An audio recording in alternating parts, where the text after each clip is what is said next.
Ayan. Nak, may suggestion yata si... Sir, ano ba? Pwede tayo magpalit. Pwede tayo ng kulay. Hindi. Akala po niya yung pong pula, yung po yung pula dito. Dito. Lalahatin. Hindi po, ito po yung dilaw. Papalit. Okay na po. Pero okay na daw po. Tapos ito pong magiging guhit. Kulay blue gawin lagay natin. Blue po. Ikaw na, blue daw. Sir, lagay tayo kampay. Saan daw po yung Tekram? Kabilaan daw. Oo, ayun. Tapos nakagitna. Pwede natin diretso yun, sir. Pwede po. Ayun po.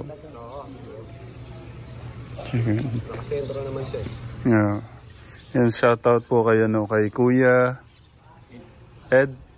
Eli, saka si Kuya William. Salamat po Bali pang ilang araw na ho to? Pangatlo po Oh, pangatlong araw na nilang ginagawa na yung But they like the design. Sabay, ikaw naman nagganon yung design.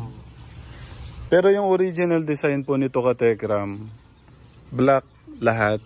Tapos ito lang yung gray, di ba? Ito po yung black. Ito yung black, gray, ito lang, di ba?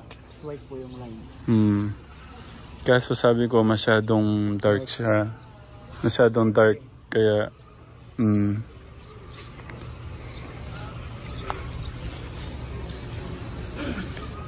nung pininturahan kasi namin yun noon,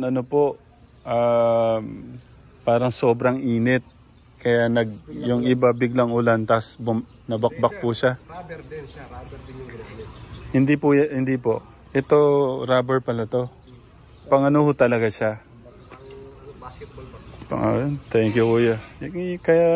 Kaya nga nandyan yung mga professional painter. Kaya. Kailangan, sir, bago siya pinuturahan ng rubber, primer muna. O nga po yung napakabaho nung isang araw, no? Kailangan lagyan ng primer na para mas tumagal yung niya. Okay. Bagong court, bagong ring na tayo. Oo naman.